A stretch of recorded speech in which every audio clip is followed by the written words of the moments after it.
Once, long ago, there were two gods, the sun goddess Solar and the winter god Alaris. For centuries they coexisted in harmony, each taking their turn to usher in the summer and the winter. However, over time, Alaris grew envious of Solar, and how the humans praised her for ending winter. Festering with resentment and jealousy, he could bear it no longer. In a fit of rage, he tore her to pieces, scattering her across the world. Without the sun, the world was plunged into eternal winter and darkness, and overrun by terrible monsters brought to life by Solar's fragments. Centuries on, civilization has fallen to ruin, but all is not lost.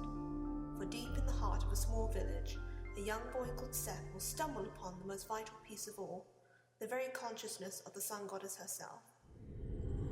Tartarus is a side-scrolling RPG made in Unity for the PC to submit to Steam Greenlight.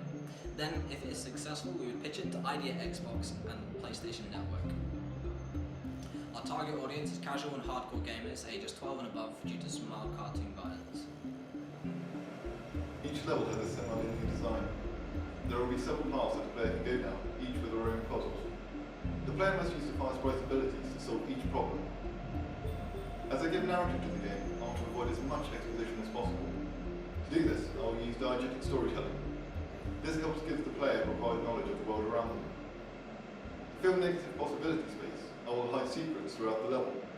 These will give the player background story to the world. The player will be able to switch between controlling one of two characters, Seth and Sprite. Seth will have the traditional platform mechanics of running, jumping, clinging to and launching off of ledges. He'll also be able to combat enemies with his sword. Sprite will be able to fly around the level. She will have several abilities to affect the environment. She'll be able to heat up and set objects on fire. She'll be able to push objects around, slice through objects, as well as many other abilities. Another main part of the game is the changing temperature. Some objects will be able to have their temperature changed by the fire sprite. This will change the object's properties. An example would be a seesaw that is frozen solid. Once it's heated, it will be able to move freely, but left to freeze again, lock into a different position. Towards the end of the game, the player will have to face one of the Titans, a living, breathing and moving level full of puzzle platforming challenges. The designs of magical characters like the gods and titans are heavily inspired by nature to root them in a real-life basis. The artwork is comparable to Badlands for its rich, colourful visuals and Limbo for its dark, taut atmosphere, and will be in the form of stylized cartoons using Photoshop. The world of Tartarus is a place of desolation and danger, a steampunk civilization ruined by winter and brought to life by richly detailed atmospheric artwork. A carefully tailored colour scheme of cool blues, purples and greens will create an evocative wintry world, one that will gradually brighten with more colours as life begins to return, transforming it once again into a bright, stunning and lushly realised natural paradise. Hi, I'm Mari, and I'm working on the sound for the team. I'll be creating a soundtrack that combines both the beauty of the artwork as well as the action of the narrative. I'll aim to combine a composition that's both ambient but with strong rhythmic melodies.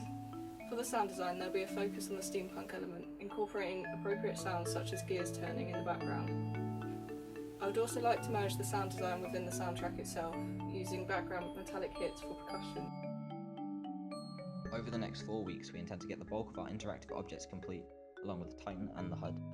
We will then have a 2-week period to create the Titan-specific mechanics while the artists work on some level art. By the end of June, we will have begun implementing the assets from previous weeks to start putting together the main story and levels. The artists and programmers will be working together populating these with different enemies. At this point, we'll be in the alpha stage of development, and we'll have most of the functionality of the game completed, and we'll spend these 2 weeks implementing secrets and finishing the levels. During the final beta stages, we'll be adding any remaining art, lighting and sound to polish the overall look of the game. We will use this final period for bug testing, balancing and fixes. No new content will be added. I've worked with all members of the team before on multiple projects and I'm confident in their ability, motivation and teamwork to achieve a fully functional and enjoyable game. Thanks for watching.